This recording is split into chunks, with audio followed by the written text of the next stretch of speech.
So I'm gonna be in debt for the rest of my life. When I had to think about how much money is going to be piled up in student loans. My mom says they give you the money easily because they want you to get in debt.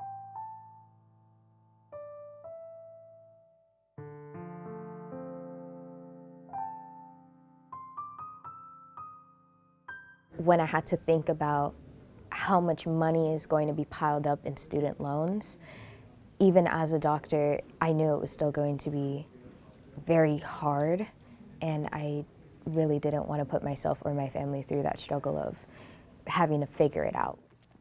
So FAFSA was a thing. We don't get much from FAFSA, but it played a little role. I've been here for now 3 years. Over the 3 years, I have 4 private loans from private companies. I have to get those to be able to pay for school because school doesn't give us much and FAFSA doesn't give us much. I've paid out of pocket sometimes, but I don't have the money to pay out of pocket, so I kind of just rely on those loans. On my first semester, I got half of it covered, so we could, like, with my family, we could pay it off. The problem started mostly on the second semester because tuition increased, and it has been increasing since then. And so on my second semester, I got a loan for like 7,000, which is like half that I had to pay. And also because I'm international student, they told me that I couldn't do like the financial plans. So I just had to like pay everything before the first day. So that was a little difficult too.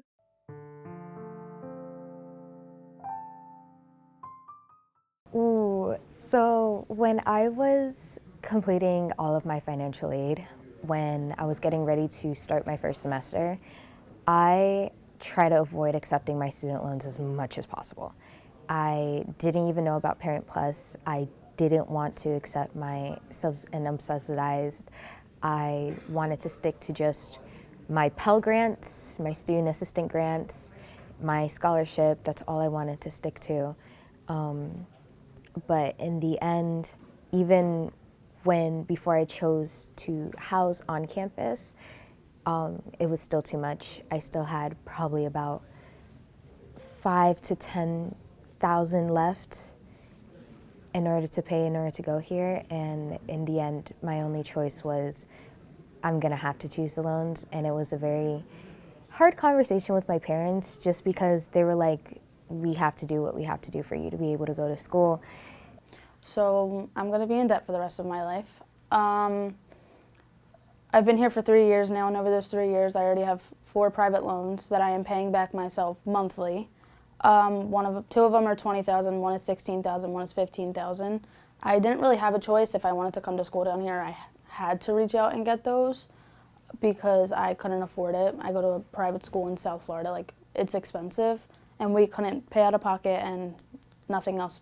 Didn't really get help from anywhere. Like we don't get the Parent Plus because my mom doesn't make enough and her credit isn't good enough.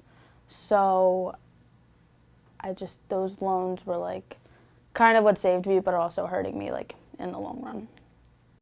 My mom says they give you the money easily because they want you to get in debt. So it was not super difficult to get it once you got all the paperwork, but definitely like knowing you have to pay.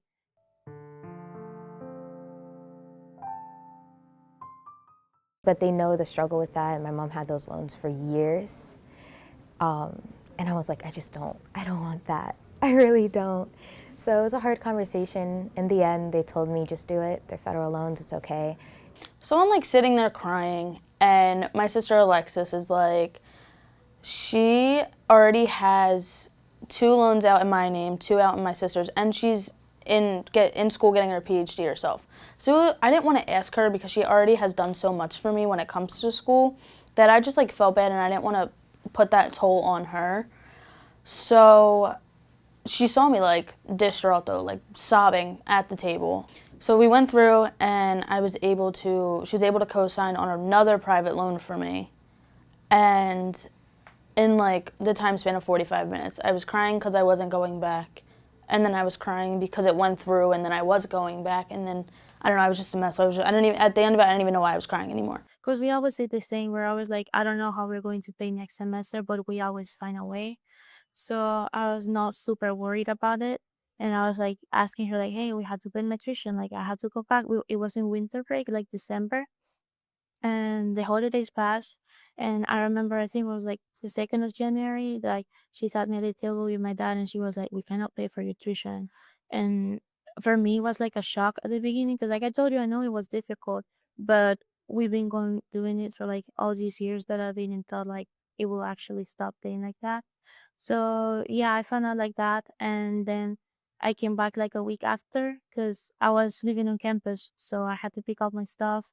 And also, I talked to like all the offices and they just told me like, oh, if you're not coming back, you just don't show up. So I didn't have to do much, honestly. I just gave away the key for housing. And yeah.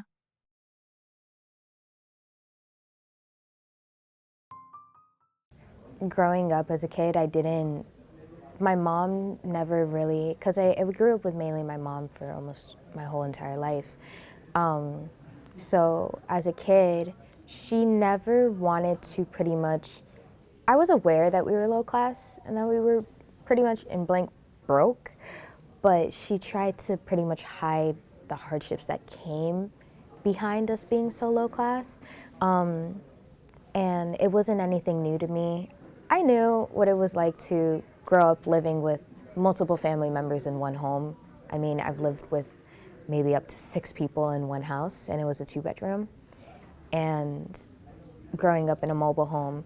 So, but she tried to pretty much hide that emotional and physical stress behind that. So when I was a kid, I would ask for a lot of things, like when I wanted to go back into ballet, and she was like, no, we can't. And I was like, why? She's like, we just can't. Like, it's very hard for a 7-year-old to understand why she can't do this thing that she really, really wants to do. Until I got older, and then I came to the realization when she started telling me, we don't have enough money. We don't have enough money. Like, me and my siblings have all had jobs starting sophomore year of high school. We've always worked because my parents couldn't help us out. Like, there were times when, like, oh, my friends were going to do this, and I wanted to go and do that, but I couldn't go and do that. And I knew if I asked my mom for the money, she would have given it to me, but I knew what position she was in, so I didn't ask because it would have been her last $20 if she gave it to me. My mom kind of, not really so much with my mom because she tried to hide it from us for so many years, but I think she kind of puts it on herself that we're in the position that we're in, and she like feels bad that she can't help out more than she would like to. But like, we're all at a point now, like, we're all adults. We don't really necessarily like count on my mom for money anymore. So, but like with my dad, it was just like put a really huge divide at such a young age with us and put our family at like a lot of risks and a lot of trouble and a lot of problems. Well, it has been difficult. I mean, there's also like a bunch of other factors that don't like the economic status of my family right now. But at least as for me, it's because I didn't thought that I would be living back with them. Like they just told me like suddenly, like I had to be here 3 days after they told me I was not coming back.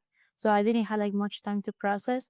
But I guess like they told me they were trying to find ways to pay, and they weren't telling me until like they knew for sure. So because of the pay period is like small and I couldn't make like payment plans to like divide it, that's why it was so sudden.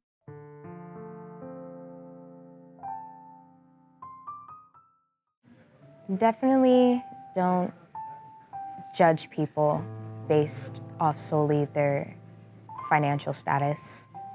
There's a lot of really good, a lot of really smart people that are out there that they can do so many amazing things, and just because they don't have the same access to the same resources as you do is not an excuse for you to bring them down.